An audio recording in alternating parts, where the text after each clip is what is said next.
ఈరోజు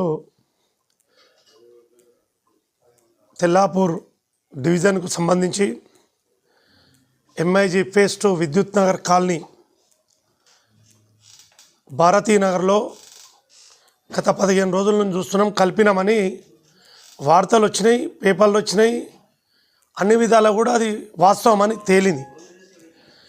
ఎల్మెల కూడా ముత్తంగిలో కాదు తెల్లాపూర్లో కలపాలని, ఎంఐజీని విద్యుత్ నగర్ను భారతీ నగర్లో కాదు తెల్లాపూర్లో కలపాలని పలు దఫాలుగా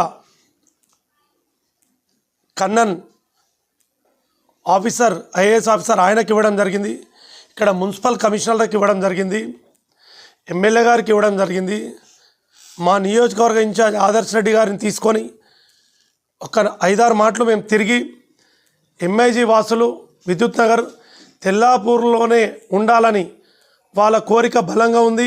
ఎల్మేల వాసులు కూడా తెల్లాపూర్లో ఉండాలని ఉంది. కాబట్టి వాళ్ళ ఏదైతే కోరిక ఉందో కాంగ్రెస్ గవర్నమెంటు వాళ్ళ కోరికను మన్నించి తెల్లాపూర్లో కలపాలనే డిమాండ్ను సాకారం చేయాలంటే అది చేయాల్సిన బాధ్యత అధికార కాంగ్రెస్ పార్టీలో పైన ఉంది.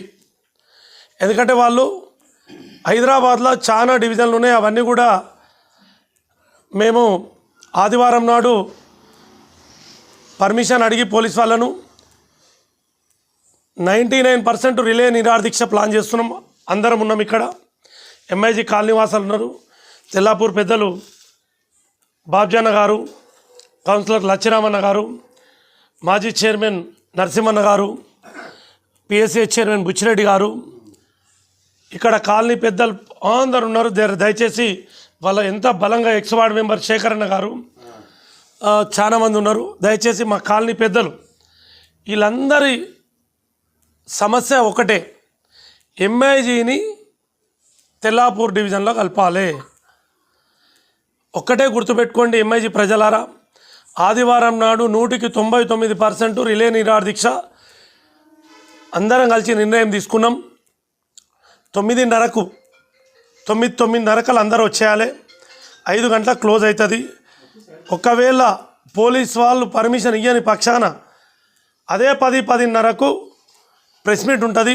ఆ రోజు ఇది అనుకోకుండా పెట్టుకోవడం జరిగింది. ఎంఐజీ కాలనీ వాసులు ఒత్తిడి మేరకు వాళ్ళు ఖచ్చితంగా దీన్ని ఏదో చేయాలి, తెల్లాపూర్లో కలపాలని ఇక్కడ ఉన్న పెద్ద మనుషులు యూత్ అందరు అడిగినప్పుడు సరే మనం కూడా ముందు, లేదంటే 10 రోజుల నుంచి కాంగ్రెస్ వాళ్ళు ఏమైనా చేస్తారేమో, మినిస్టర్